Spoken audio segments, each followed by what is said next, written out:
if you decide that you want to use the electric drill to drill a hole for a nail, or even just to drill a hole in your wood, you can use this electric drill. It's actually a cordless drill, so there's no cord attached, and there's a battery down here. If the drill's not working, let me know and we can put a new battery in. Up here, you have two choices. You can either put a screwdriver drill bit in or a regular drill bit that will drill a hole. We're going to use a regular drill bit, so I'm going to hold this and turn this part. This is called the chuck. We're going to take that out and put in a drill bit that will drill a hole. The drill bits are located in this yellow container, and you can see there's a lot of different sizes.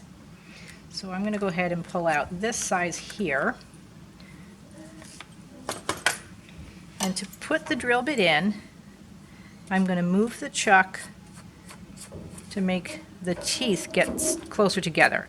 And then I'm going to set that drill bit in there and very gently tighten it up, make sure it's straight, hold this and this, turn until it clicks, and now your drill bit is ready to go. This button right here turns the drill on. This button here makes the direction go forward or reverse. Right now, it's going in reverse. If I push it the other way, whoops, sorry. Right now it's going forward. Push it this way, it goes reverse. Okay? You always want it going forward to drill a hole, and if you need to take the drill back out, you can put it in reverse to take it back out. When you're drilling, you want your piece of wood to be secure in the vise. So we'll put it in here.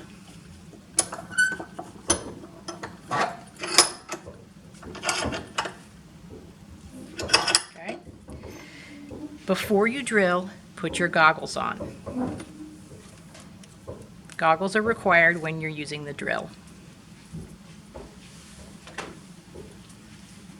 Make sure that if you have anything that's hanging down like a necklace, that you take it off or move it out of the way.